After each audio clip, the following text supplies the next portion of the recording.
Hello,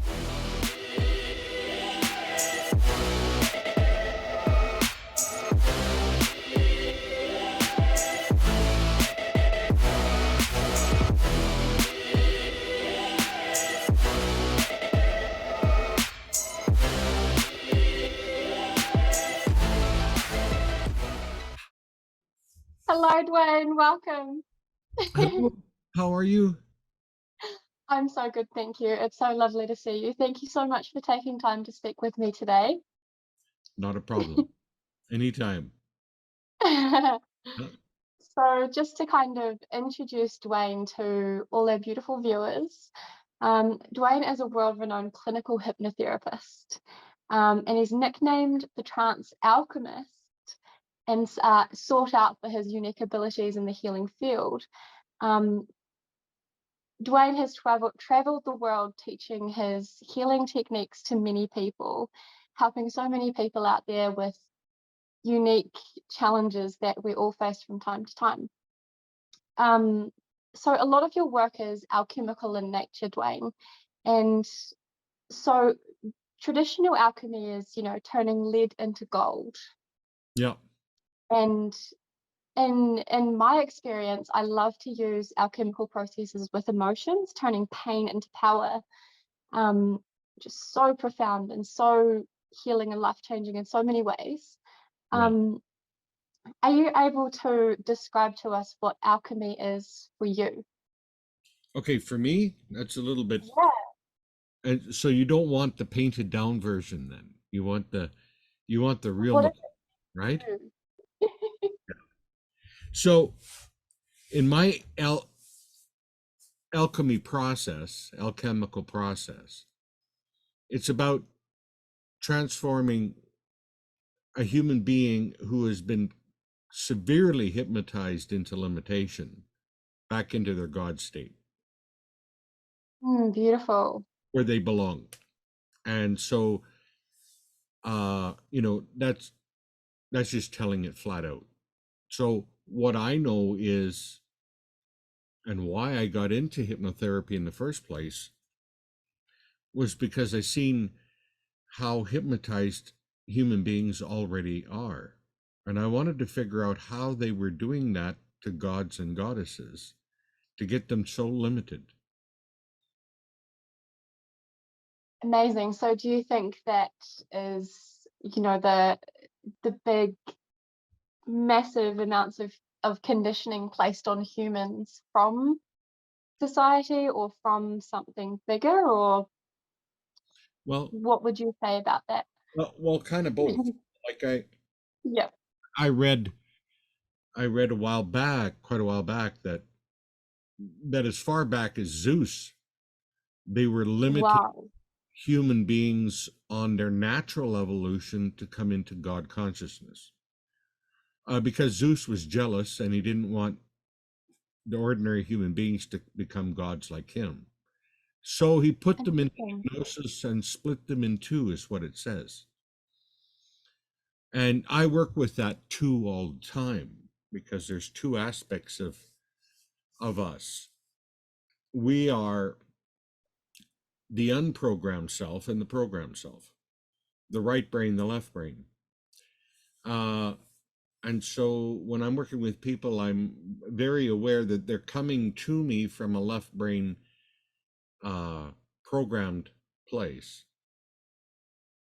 And my job is to help them go over to the right where they're already their highest form, God or goddess. Beautiful. And there Beautiful. it's like magic takes place because here they are, fighting all these things. You know what it's like when you're way over there in left brain. It's like, oh, I got to do this, but there's all these different ideas and rules and things, and and when you go over to the right, it's just like, you're the expansion of the universe, full I love that. quiet in the mind. We're just expanding into this magic. Now we came in this way, is what I discovered, because something kept haunting me all the time in my work. when I was a little Yeah. kid, it was so easy and we were so magical and we were so, I realized that's where that's where the hypnosis started, was back there that young. We were That magical makes perfect playful. sense. No. Yeah, because they say belief systems are formed up until the age of 7, and as children we are so imaginative and expansive and infinite, and we can make a boat out of a cardboard box. Anything is possible. So That's, I really resonate with what you're saying. so I started working first of all with childlike wonder because I knew that childlike wonder brought on the magic. And so I was working with childlike wonder, and then I was also working with inner child work. And I noticed that inner child work wasn't it. Well, completely. I mean, Wow. I made a lot of changes to inner child work because I seen there was a trap in there where they were leaving the child on the timeline, and they kept having these frozen states. The frozen state is an indicator Oh, yes. that you have a frozen child, like somebody in authority all of a sudden yells at you and you've frozen, you can't speak. Well, know that there's a child back there that's frozen in time. But I noticed that those didn't heal unless we did something specific, and that was we had to take the child off the timeline because the child was frozen in time there. So if we took the child off the timeline and then worked with them off the timeline, then there was an actual healing take place. Otherwise, I was I was an advocate back in the day for John Bradshaw and his inner child work and his wounded inner child work. But then on the third book, I started to realize, hey, we're not going to really heal this child, are we? Right? So I was trapped. It's amazing. I was trapped in the therapy, right? And so I Yeah. recognized that and realized that, hey, sometimes this goes on. Now, whether they just don't have the answer or they're not creative enough or whatever, but there we were, all kept going back to the child, to the child, to the child, the wounded child, and the child never healed because we never took the child out of the trauma. The child was still in the trauma. Fascinating. Do you think that the moments where the child is frozen in time Yeah, are where aspects of ourselves are left behind? yeah. So when we reclaim parts of ourselves, at times we can feel a rush of energy back to us. I wonder if that's connected. All the way from that event in your timeline up is what's happening on a mental level, on a physical level, on a DNA level, is you're rewriting. That's that feeling, that Wow. right? And you got a good Yeah, a good shift when that happens, right? I love that so much. But that wasn't it. There was something more. And that was the magical inner child that I work with now, which is reviving, resurrecting that child, the original magical child that came in here fresh from source, but then was bombarded and hypnotized until, okay, it was through my work with MKA Ultra, working with the victims of that I realized that there was three factors. There was the trauma, the fracture, and the programming. So they would traumatize these child stars, traumatize them until they split, they fractured, and then they would program the fracture. Then I got looking at life itself and I went, hey, wait a minute. We've all had trauma. We were all fractured because we were told never to be that little child, to be something different. And then they programmed the fracture. And we have been living a false reality the whole time. It's not even us. No wonder half the population is so depressed, because they're unexpressed.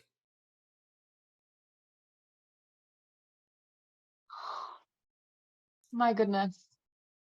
So I discovered this, realizing that Wow.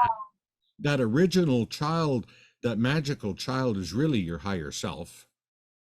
It is your higher self. It's not up there above you somewhere in the ethers. It's right within you. Your higher self is that original you that you came in with. That's who you're asking, really. So I started to play and ask the child if the child wouldn't like to be part of healing the adult. Wow. And magic takes place. It's all in childlike wonder and playfulness, and boom, people are happy. And that's the whole point, isn't it? This is amazing, that the discoveries you've made and the places you've kind of discovered in yourself and delved into yourself through your own processes Yeah. are opening so many portals and so many codes to healing humanity. Yeah. That's incredible work you're doing, Dwaine. I love it. Just incredible. I'm in the business of, believe it or not, healing God, because that little child in you is God. And it's ignored, and it's put on the shelf, and it's put away. And we're living this phony life, this masked expression of ourself, pretending to be socially acceptable Yeah. when it doesn't deserve it at all. And we go back to this child, and that child starts to express with the magic and miracles. You see, this is why so many people are struggling with their modality not working, because they're doing it from the left brain, and the client is doing it from the left brain, and the left brain is built to fail. It's a program. But you come over to the right, you come over to this right, playful, childlike innocence. We come back to that, and that part can do this healing because it doesn't belong to that program. So it's a So, resurrection in a sense. so basically, instead of going through and changing all of the beliefs and trying to rewire all the things that are wrong, you're just going to a place where they don't exist. Exactly. Because the thing with this is that people are trying to heal over here on the left, all the beliefs and different things and la la la. That's all part of the program. Yeah, yeah, Over on the right is programless. It's it's your true nature. And yes, it's way outside the box. But we were trapped in that box. I call it Pandora's box, and they opened up the box and no evil didn't come out, but gods and goddesses got curious and looked in and got sucked into it. And then they closed the top. And there we are, spiraling around in a box. And we think that anything that's outside of the box is magic, but actually it's just a normal if you're outside of the box. Huh. So that's like a whole different perspective shift. So that's really the key to a lot of things, is Yeah, being able to shift perspectives. And we got tunnel. amazing. You know how to hypnotize a chicken? No, how do I hypnotize a chicken? You take a chalk line, a chalk line, draw a straight chalk line, and you put its little beak on that chalk line, and it won't take its beak off that chalk line. It's hypnotized. And they did the same thing to human beings. They put them on a chalk line. They said there's only one reality, and here's the chalk line. And they put their beaks on it, and away they went. They don't even look around, look up, or whatever. What I'm saying is that Wow. even though there are multiple realities you could have in any given moment, they convinced you there's only one reality, which is not true. You could have 5 different realities in this one day if you wanted to.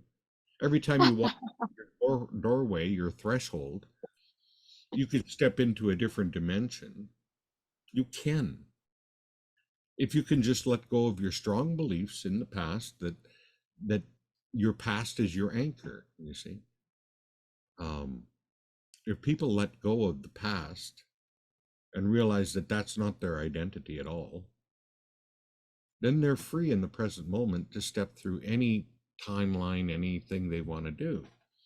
But you see, what we do is we take a hold of that past and we throw it into the future and relive it again Yeah, to give us a false sense of security psychologically. absolutely.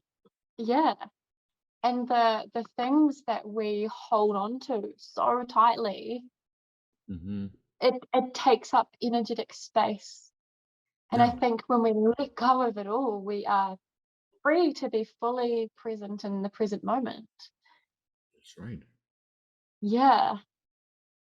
I love the feeling of being empty. It's so freeing. The things that I've learned here, I've learned through my own personal experience, and then I put it to some sort of therapeutic practice, right?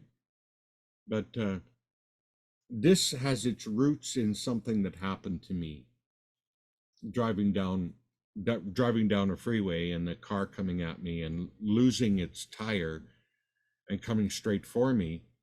I heard a voice inside of me that said, suspend your emotion, float, and look straight ahead. So what that means is, don't give any power to the reality that's right here, right now. Just float and look straight ahead. I did that, and then I got curious and I looked in my rear view mirror as to what happened, because the car never hit me and it was coming straight at me and it never hit me. And I looked in the mirror and there was my car and that car tumbling in the ditch. And I heard the voice again that said, look straight ahead. In that moment, Steph, Wow. that I was immortal, that there was an ongoingness to all of us. We're never stopped by anything unless we give it permission. I don't know what would have happened, but all I know is I followed the voice and said, look straight ahead. That's So incredible. in that moment, I jumped timelines. Boom, that quick. And no, there wasn't any great big, you know, fireworks or, horns going off or anything. It was just boom, right? And I So think you I think that people do this all the time and don't even know. Interesting. A lot of a Yeah. lot a lot of my work is about that. People are doing this all the time and just are not aware. They're looking for this great big crescendo when it's already happened. You follow me? That that makes me instantly think of, like, in some psychological teachings and some healing practices, people talk about avoidance. Yeah. And I'm kind of wondering now that, like, avoidance would have to be a double-edged sword, wouldn't it? Because what are you giving your power and your energy to? That's where we got to start to think, Steph. What are we giving our power to? So you're absolutely right.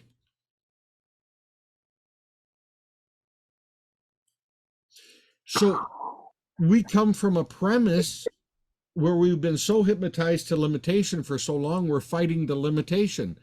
And there is no limitation. There's only a shift to the right. And when we shift to the right, you're not limited.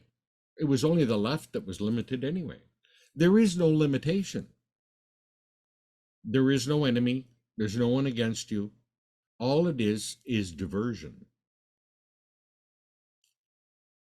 long, long, long diversions that keep people, when they all they have to do is shift state.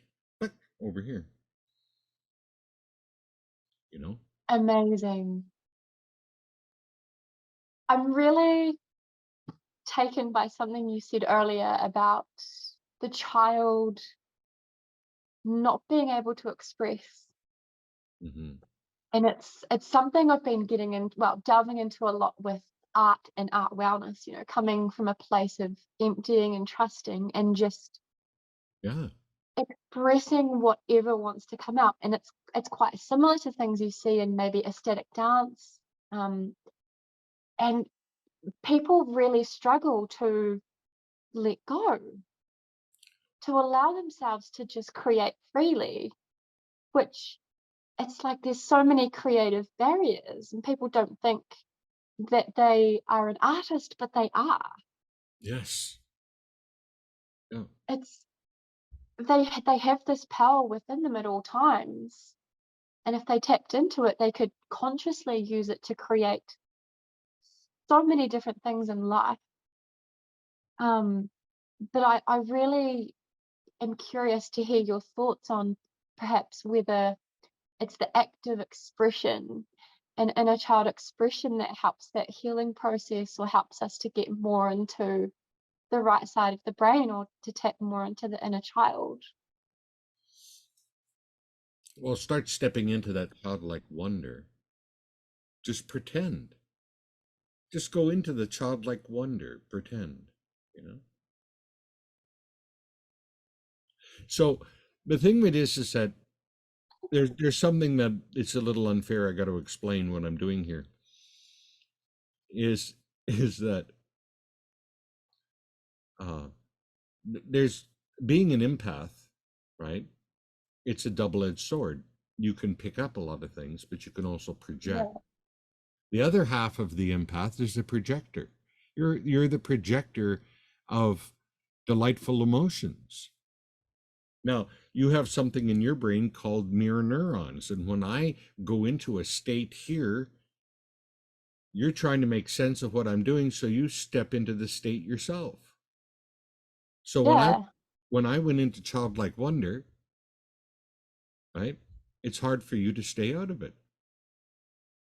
So you get the experience of it and you blow some beliefs that you can't go into it because you just did. You see? Yeah. Tell the audience what you're feeling right now. Just sitting here and look at me. I feel like I want to giggle, Yeah. and So I let's get. feel like the whole I feel like things don't like, the questions that I'm asking don't even really need to make sense and they don't even need to be answered because they just, it doesn't need to be understood from this place. No, It's just exactly. See, like that logic. God consciousness is expansion, more magic, more love, more joy, more, just like a little child. It's like, right? And they used to think that God was some sort of bearded character, all crusty, sitting on a throne somewhere, pointing his finger. And it isn't, it's a child who's really curious about what it is. And it needs you to help explore. But then there came that programming at about 6 years old. Boom. Mm, And then traumas happen to us. Whatever. One of the traumas is being ripped out of your home and put into a school. That's a trauma. wow. Yeah, You- and people say like 99% of humans have an abandonment wound if you were cut from an umbilical cord. You no longer have access to that life force. That's right. I remember my dad telling me that the worst day of his life was putting me on the bus to go to school. And he just cried after. And I think if parents were really aware of their emotions, they probably would too, any other parent. What are we doing? What's always been done? What's always been done. The hypnosis continues. Watch the Because watch. we keep buying into it. We keep giving it power. What would other people think if I didn't send my kids to school? Who cares? Yeah. I worked with children when I had the physical office. Sometimes parents would bring in their kids, right? The little ones. He's so unruly. He is so unruly. I says, really? Yeah. And so I says, well, let me talk to him a little bit. And so I talked to him and whatever. I'd say, where are you from? And he'd go, well, 2648, 178th Street. And I go, no. I said, where are you from? And all of a sudden, poof, I'd get these profound answers out of these kids. Wow. Then I'd talk to the parents and I'd go, you see, your child doesn't have a problem. That's what happens when you try to shove a God in a box. You get resistance. Why don't you explore who your child is? Find out who your child really is. You know, Steph, I had this little kid, one of the little kids that I worked with, and I asked him the same question, where are you from? And he gave me his home address, and I go, no, where are you from? And he didn't say a word, he just looked at me. And when he looked at me, boom, telepathic communication started happening right away. I started getting Wow. the whole thing. And this kid had this smile on, this love, this smile, and he was just, yeah. I said, thank you so much for sharing that with me. I says, could you do me a favor? Could you turn to Mom and do the same thing for her? And so he did. He turned to Mom and he sent her this broadcast. And you could tell as soon as it hit her, because the tears just started to flow. And I said, yeah, you know, we have to realize that they're here to teach us, not the other way around. That is so profound. It is I so, can't help but wonder. there's, Like the you go. you can't help wonder what, dear? Had you never have met those children, how their lives would have been. Because yeah, that's what I was wondering. Steph, even to be that one person one time in their life that actually seen them is worth more than any gold or anything, because finally they were actually recognized by somebody in a world that doesn't want to recognize them at all, right? They want them to be the mask. We really, as human beings, have to question what we're doing here when it comes to this process of pushing a child, who the child really is that came in from source energy, who they really are, pushing that down and then programming them to live an alternate life that nobody's happy with. Everybody hates their friggin' life. Why? Because they're not really who they are. They're not authentic in their own life.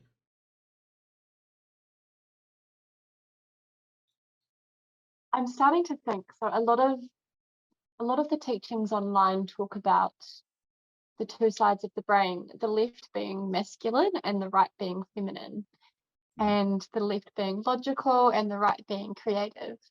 And there's other teachings that talk about trying to find the middle brain and creating oneness through moving through kind of dualistic principles. But now, from this place where I sit, I'm really wondering, trying to apply a structure or a process over the right side of the brain, saying it's feminine and saying that the other side is masculine, is perhaps a part of the problem, because it doesn't need to be labeled, because it just is. When I here's something to connect with that, to verify what you're talking about, was back in the day when I was working with a big hypnotherapy clinic. We had, and it's hard to believe, but the way that we had this spaced out, it worked. We had over 3,500 clients moving through the system at any given time. So there was Wow. great big amphitheater where they all went in for their daily dose of whatever that we were administering that day. But they got to see a hypnotherapist when they first started. I think it was once a week for a month. And then after their first month was up, then it was twice a week. I mean, every second week. And then it was once a month. So you can see how that opened up to have more clients come through. But anyway, what I'm getting at is it was a huge clinic, and we were working with lots and lots of clients. And this happens to me. In the description, I got so good at describing everything that I forgot what my original thing was. What was it? What was I talking? We were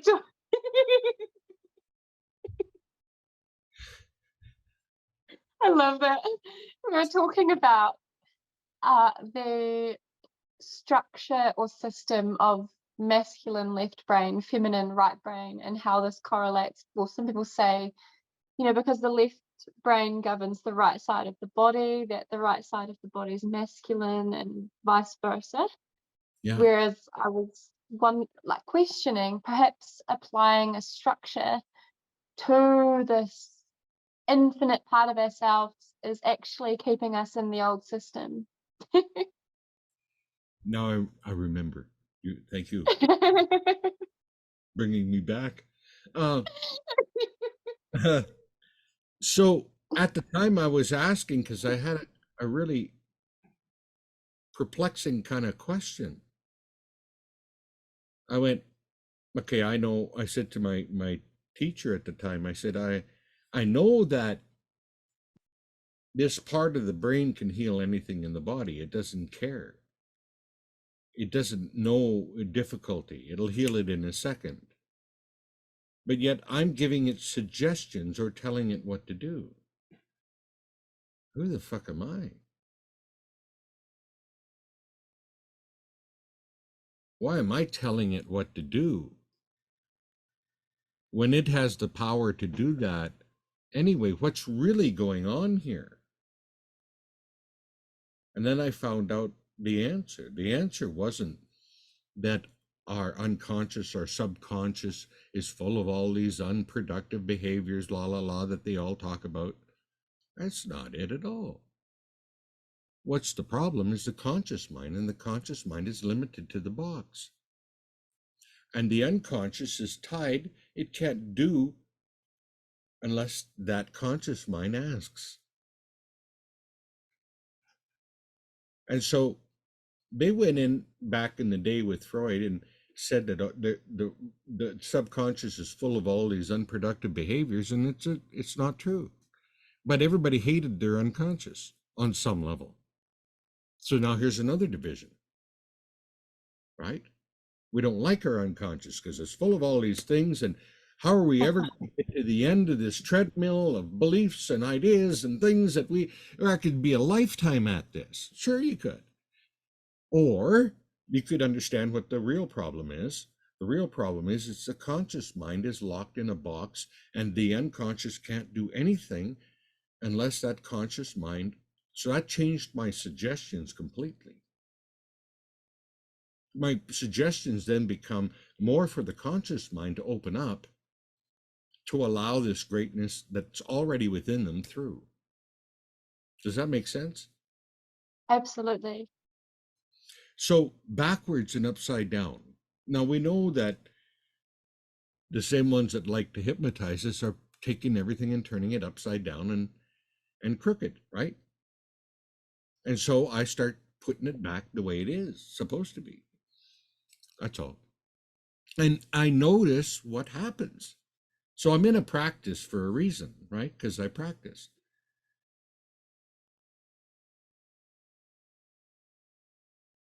Fascinating. Mm. I just, So, the bottom line is I love people and I love seeing them free.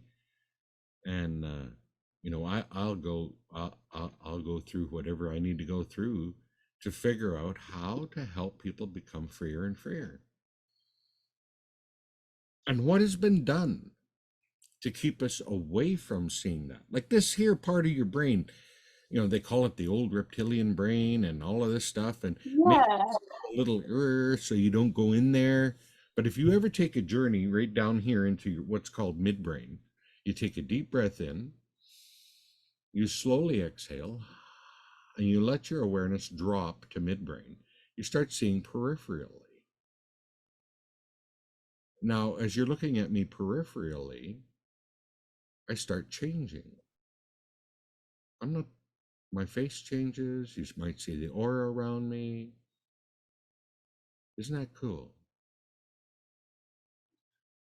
And if you want a real trip, take another deep breath in, slowly exhale, and now move to the back of your brain.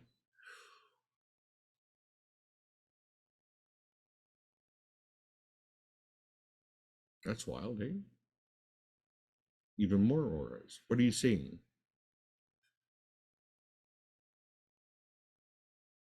No, she can't. whoa. Everything's like you've turned to light. So the thing of it Should I is, say it? you didn't need a watch. You didn't need me to tell you you're getting sleepier and sleepier. You just went in there, right? Yeah, yeah. That was amazing. Thank you. Now that you're in there, do you want to play with something? Okay, I've come out, but I'll go back in. Right? And then we just move back to the back of our mind.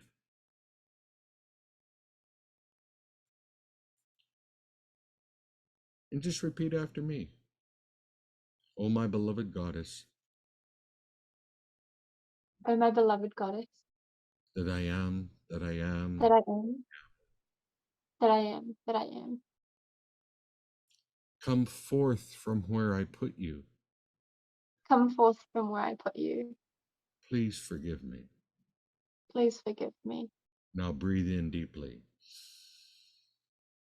You notice the tinglings in your, are you getting any tingling? Yeah, it feels like reverberating. Kind of. In ancient Egypt, you see a lot of a lot of pictures of the gods and goddesses with wings coming out of the head. I just felt like I had wings coming out of my body as you were doing that process. So yes, that resonates. Welcome You home. are amazing. Welcome home, goddess. I'm pleased to meet you. Thank you. It's always a delight to see the God awakening in people. To be recognized, to see, to say hello to that part of people. It's so important because it brings them to life. Yeah. I love that so much. You are amazing. I feel like I could literally fly away and fly out my window and just go exploring. Like I don't feel chained. This is phenomenal. So there's a difference now that we're at that point. There's a difference between the soul, which records time and repeats time, and the unbounded spirit. And you're right now you're experiencing the unbounded spirit. You're absolutely free of your soul, even. Now, there's lots of controversy around that when I talk about it. But if you think about what the soul does, it records time and repeats time. So isn't that a loop? Isn't that a type of a trap? I always thought of the soul as aspects of ourselves that are with God, that return to God, but I don't know. All I'm going to say, you can say, because everyone's reality is different. You can have anything you wish in your reality. But this unbounded spirit, doesn't it feel different? Yes, I feel massive. I feel really, really big, like I sprawl across the earth big. Now, if there's anything that you want to change in your life, as you are this big, you can also see yourself there and see whatever it is that you want to change in your life as a color. And the new color you're going to introduce is your freedom. What color is that? Blue. And just see the other color drain out and the blue come in. You're the commander in your life. And notice the feelings that happen inside of your body as you do that. You're the Lord God of your own being. This is your reality. You can have it any way you like it. That was incredible. As you were saying that, there was like all this grey, smoky, dusty water coming out. And the blue came in and I felt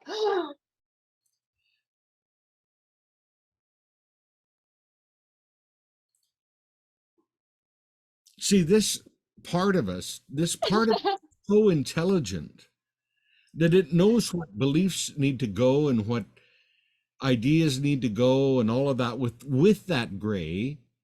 And then it brings in the blue with the new ideas and new beliefs and new attitudes. Otherwise, we're at this forever, digging up every belief system and whatever. It's going to take a lifetime. That's But so true. we can move this as as as a metaphorical concept. The metaphor is gray, and blue is the other metaphor, and we can just exchange it. People can go, but, and I go, oh boy, you're going to go back, aren't you? But, and they go back, and they take on the gray again. They say, it can't be that easy. I have to bring the gray back in because I have to do lots of work to do it. And you go, okay, Yes. you get to be right. Oh, it has to be a big, long process in order to feel worthy of having this thing in life. And I have to jump all through these hoops to make myself feel deserving of the gold. And That's right. no, I'm going to put a gate around the grey so it doesn't come back in. And you don't need to, because you've made the choice and you realize how free you are. Gray's never kept you ever. It was just a game you were playing with yourself of limitation, of denial that you're God. Well, that is no longer a fun game to play. That's right. We just want to have a delightful time, right?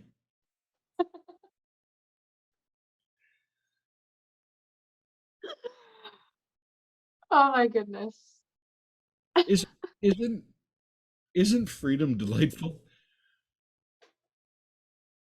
Yeah, absolutely. All those little things we worry about have zero significance. Zero. Come back to your right mind for a change, and it'll all be absolutely what they call satori. You're going to laugh your ass off at the whole thing, right? Satori. Satori, it's the funniest thing in the world. Because when you come back to your right mind, it's like, oh my God, what game was I playing with myself here?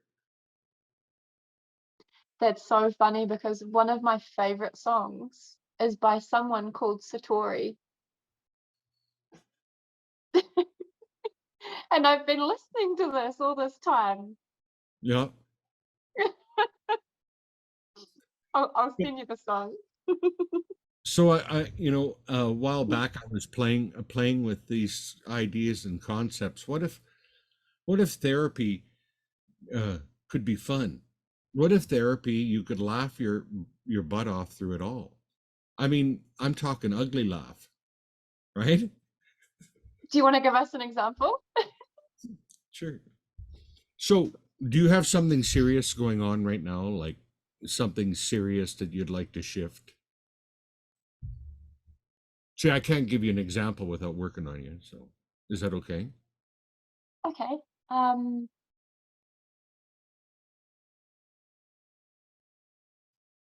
okay. So I've been having really painful hamstrings. So I've worked out nearly every day for the last year, Yeah. and I've felt very, very ungrounded and coming out of my body. Okay.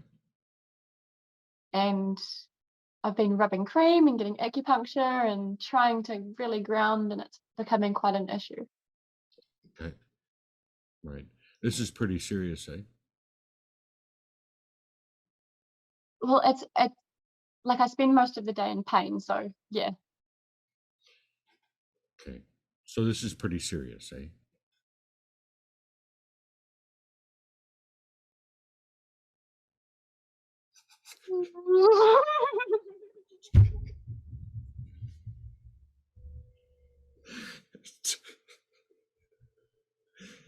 Okay. Okay. Is it? Okay. Come back and talk to me again about this. Okay. Uh, okay. And try to be really serious telling me what's going on. There's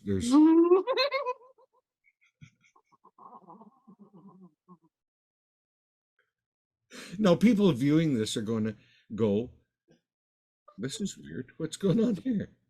But actually what's happening is that there's a pattern that you have been living that's pretty serious. And by getting you to access it, but injecting laughter breaks up the pattern. Now notice what happens to your stringy ham, you know?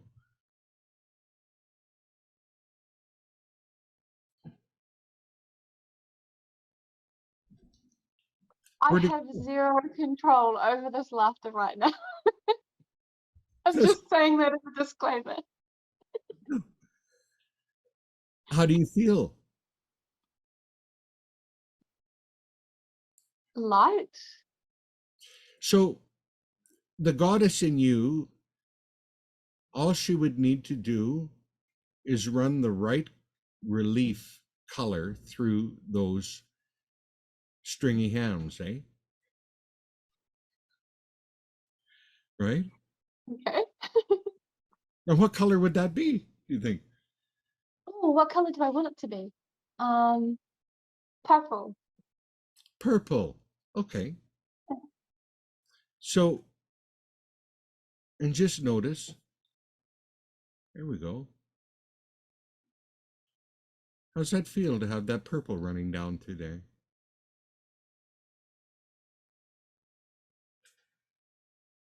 It feels really nice, but it also feels really silly. Really silly. Yeah. Well, that's good. Silly's always good. Yeah. Yeah, I feel like I'm standing in a ball pit at like a kid's play center. So how does this work? Some things are really worth digging up and fluffing out and taking a look at, and other things are just simply patterns.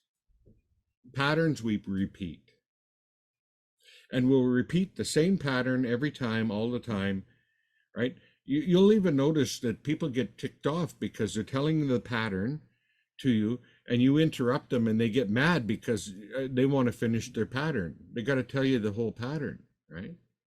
And what's happening is that when brain cells wire together, they fire together, and they do it in the same sequence every time. But you see, what you and I did was introduce, and it was very slight, you probably didn't notice it, is that I watched when you went into laughter, right? And then I mimicked it on my face. That was a hypnotic anchor.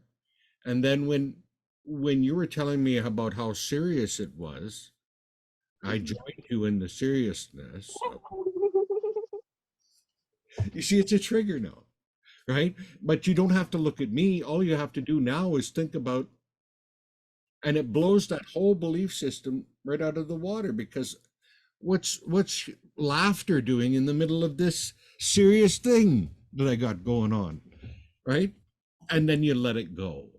It's kind of like, when you walk up to your car and you go to put the groceries in the back seat, and you realize, oh, I have the keys in my other pocket, and you got to move all the Oh groceries. my, Yeah, and that is so annoying. you do that about 5 times in a row, and you're pissed off every time you do it, until finally one day you realize you did it again, and you start to laugh, and then it's over. See, patterns need seriousness for them to function, not laughter. So we have a problem state where we go into our mind and we have problems. That's a problem state. But when we move over to joy or laughter, that's not a problem anymore. And usually the solutions just pop right in. So it's all about shifting state than it is anything else, right? It'll always be a problem forever and ever because you're in the problem state. But when you move over to laughter, it's all over. So I got curious and I went, well, what if we just move people into laughter? The problems would solve themselves, really.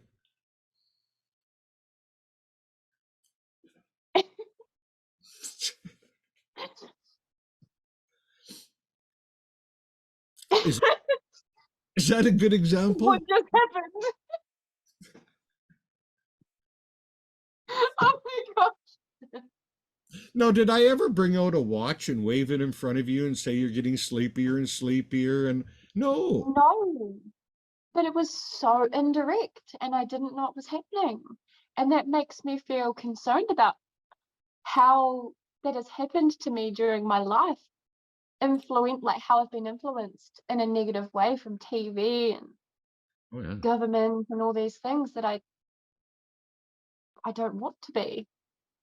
Right. It's so subtle that you don't notice it. That's right. When I looked at how the thing with this is that anybody that watches television, and you watch anybody that watches television, they start watching the box, and next thing you know, the mouth goes open and they go into a trance. And then I did some investigation and found out that the flicker rate on a television screen is the same flicker rate as your alpha brainwave patterns. Wow.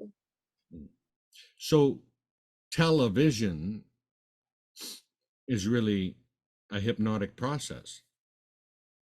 And they're telling you a vision that you're like, and it's called TV programming, and people aren't catching this. It's right in front of our faces. Right in front of their faces. And so what happens is the flicker rate on the television is the same flicker rate as alpha brainwave patterns. So people, they say when a person first sits down the first time that they watch TV, it takes about half an hour for the effect to happen. The next time they watch it, it only takes 15 minutes. And after that, all they have to do is put their butt to the couch and start to look at it, and boom, they're in a trance. And I took that and I went, okay, if the most powerful trance that's taking place on the planet is happening with people with their eyes wide open, what am I doing getting them to close their eyes and fight with them going into a trance? You know, because if you've ever done that sort of trance work, you know, people will go, oh, my mind's too powerful. You can't hypnotize me. And I start to laugh because I says, are you manifesting your reality? Are you flying around? Are you levitating? No. Well, you're already hypnotized because they're telling you these things.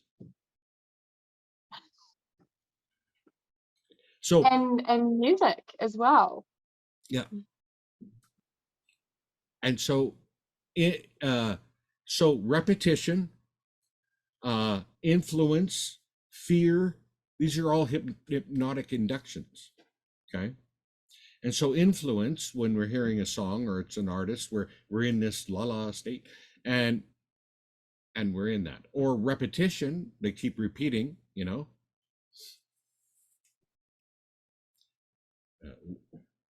And also Wear your hat, wear your hat, wear your hat. Repetition.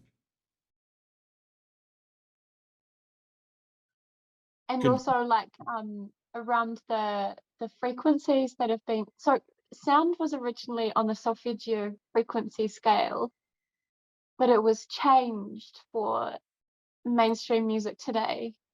Yeah. Does that make it more discordant?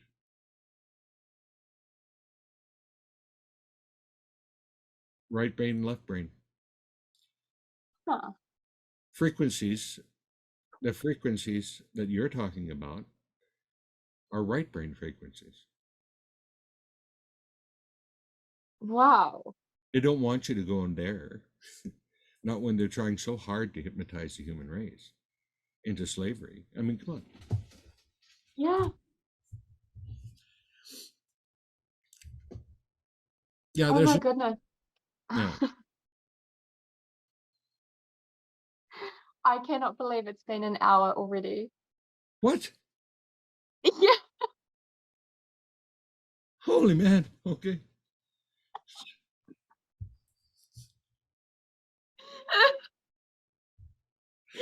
Goodness. Well, what the heck? So I think we'll wrap it up there.